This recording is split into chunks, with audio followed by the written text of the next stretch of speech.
Hello, everybody. Welcome into GSMC's Down by Contact Sports Podcast. I am your host, Jeremy Lapidus. Today is Tuesday, May 13th. Hope everybody's having a great day so far. We have a lot to get into. We're going to, of course, cover the massive news in the NBA with Jayson Tatum going down with an Achilles injury, what that means for the future of the Boston Celtics, as well as what it means for their playoff runs this season. We'll get a little bit into some drama in college football with UNC and Bill Belichick, his personal relationships, how that might affect the legendary head coach and his program now that he's newly in the college football sphere of things, along with much more.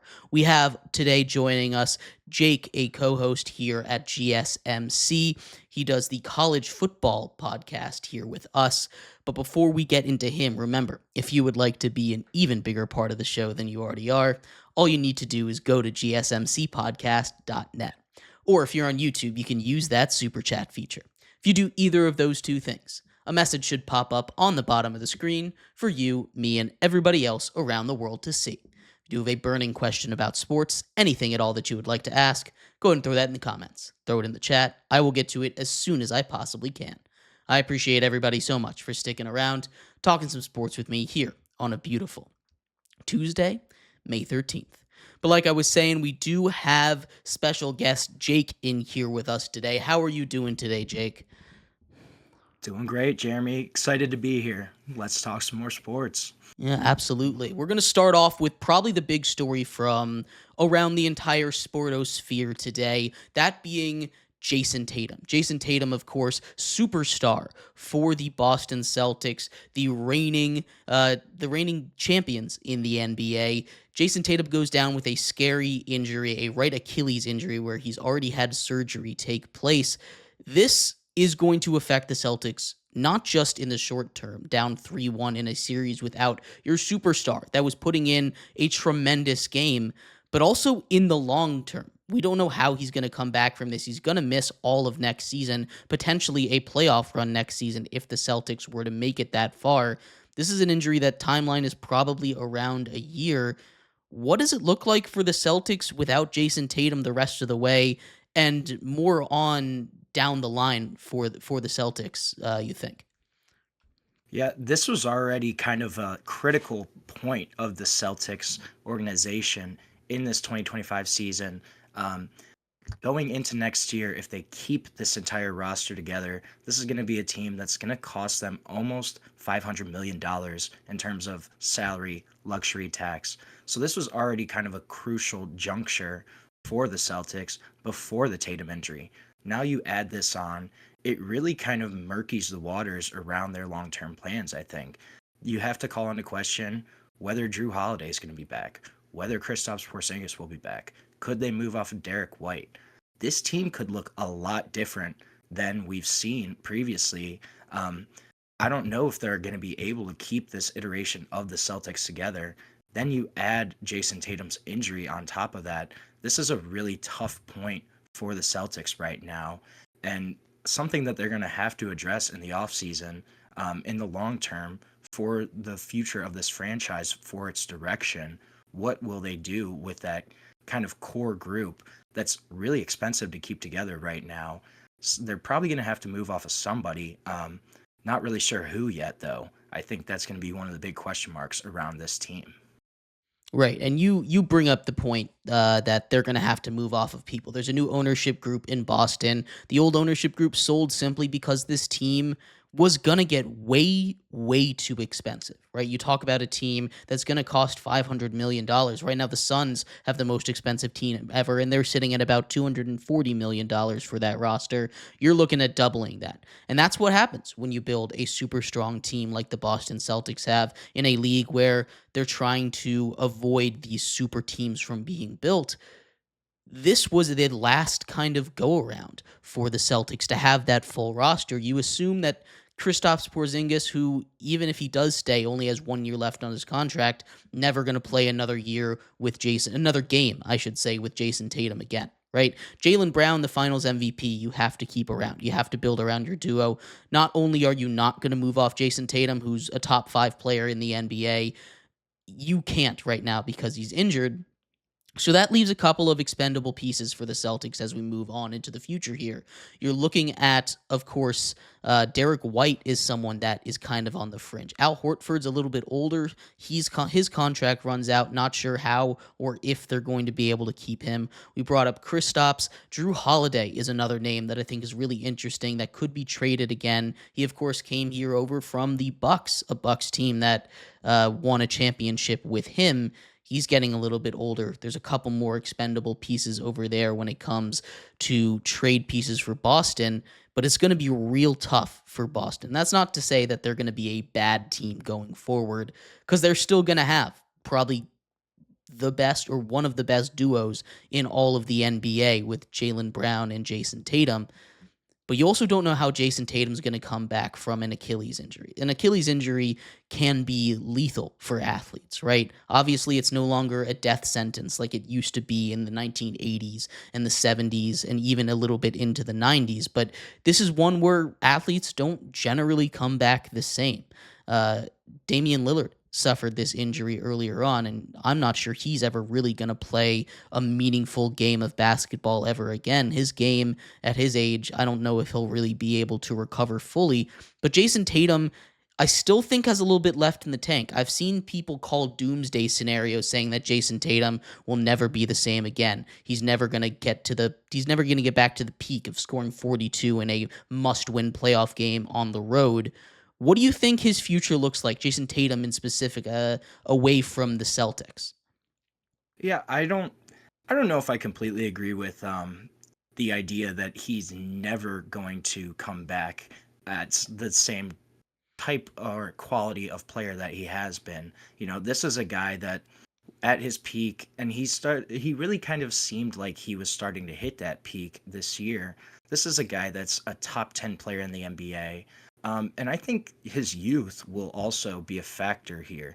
It's not like he's Damian Lillard. He's not 37 years old. He's mid 20s. He's still in his athletic prime of his career. Um, I think this is obviously a completely debilitating injury, right? Achilles is a brutal injury to go through. And yes, if he does come back next year around playoff time, he probably won't look the same, right? But that's not to say in 2026, 7 down the line, he will not eventually get back to that level. I would lean more on his youth, his work ethic, his ability to kind of get back to that level. Maybe not the first year he comes back, maybe not in the first couple months he comes back, right? But I think further down the line, this is a guy that can get back up to that level where he is scoring 40 in a playoff game again. Maybe his game looks a little different.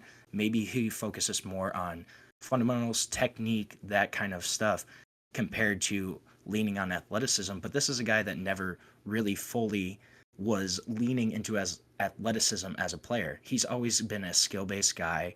And this is a dude that I think can come back from this injury. Might not be right away, but I think in 2-3 years, we could definitely see the same kind of Jayson Tatum again.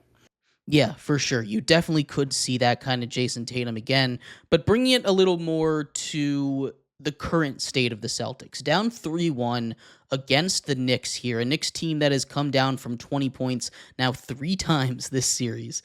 What do they have? Do they have a shot here? They're obviously their backs against the wall. 3-1 don't happen that much. Comebacks like that without your star player. Can we see Jaylen Brown step up? Can we see the rest of this stacked roster, especially a guy like Kristaps Porzingis, who has not had a good series at all? I know he's battling through injuries. Do the Celtics turn it in? Is it Knicks in 5 now? Do we see a chance of the Celtics in 7 here at all? Well, I think when you see injuries like this too, they can go one of two ways, right? The team can be completely deflated and just kind of toss the towel and say, we're giving up. Or you can have the opposite where everybody really kind of buys in, rallies around together. And this is a Celtics team that is certainly talented enough to kind of rally together and maybe make this series more competitive again. I don't know if I really see that happening right now, though. The way that the Knicks are playing, Jalen Brunson is that dude. But then you move off of Jalen Brunson. McCall Bridges hit some massive shots for them in the last game throughout this series. This is a deep Knicks team, a team that can compete, that's scrappy. I don't know if Boston can climb their way back into this series. Now, maybe they do steal game five. I don't know if it gets past game six, though. I think this is a Knicks team that will eventually win this series, especially after the kind of disappointment of last year's playoffs. They want to get to that next round and potentially have a rematch with the Indiana Pacers, who knocked them out last season. I don't know if I see Boston coming all the way back from this. I think it's possible that they maybe take game five, but not sure if they can really advance past that game five right now. Yeah, for sure. It's definitely going to be a real tough battle, losing that number one superstar for you. But you bring up the fact that they still have Finals MVP Jaylen Brown. Excuse me. They still have a guy in Kristaps Porzingis that should be able to step up. Drew Holiday is an excellent defender in his own right. You had Peyton Pritchard, was Sixth Man of the Year winner. This is a team that, if any team can survive losing their star at all, it is this Celtics squad, no doubt about it. But there is no way it's going to be easy. You need to get Joe Mazzulla needs to get his team going. He needs to light a fire under them so that they come out in Game 5 ready to play against a Knicks squad that is just feisty, right? We talk about the Celtics opening these leads. It's not like they haven't been able to come out strong. It's the fact that they haven't been able to finish. And as long as they can, you know, get those late game situations down, even without Jayson Tatum, I think there's a real world where this Celtics team at least pushes this to 7 games. I don't really know if it's going to happen because having an injury like that is really, really tough to deal with. But I do think that if any team can do it in the NBA, it would be this Celtics team for sure. One of the deepest rosters in the NBA. Like you said, they still have a bunch of talented dudes on this team.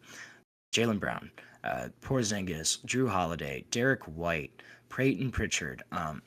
They have a strong team without Jayson Tatum. Obviously, you want to have Jayson Tatum, right? That's a top 10 guy in the NBA. You would love to have him on your championship team, but this is still a really good competitive Boston team. There's certainly a world where they can win the next few games, potentially push this to a game seven. Um, it's just, will they kind of come out with that fire in game five, or are they going to kind of be deflated and, really down in the dumps after this injury to Jayson Tatum, their superstar, their main go-to guy? That's going to be the big question, is how this team kind of comes out and performs. They certainly have the capability to make this a competitive series again. I agree. I think of the teams in the NBA, Boston is probably primed the best for dealing with this type of injury to their superstar, to be able to bounce back, win a few games. That's certainly in the realm of possibilities. It's just going to be, do they actually come out with some fire in game five, or is this going to be a Knicks team that shuts them down in that game to win this series and move on? Only one way to find out. Game 5 takes place a couple days from now. That is going to be a massive game to watch. We're going to take a quick break. When we come back, we turn our attention over to the NBA Draft Lottery. The Draft Lottery, of course, finished up last night. The big surprise, a 1.8% chance, Dallas Mavericks with the first overall pick. But there's a couple of other nuggets in there with the 2 and 3 pick and what might go on and what is a really deep draft class this year. We'll break all of that down coming up next here on GSMC's Down by Contact Sports Podcast.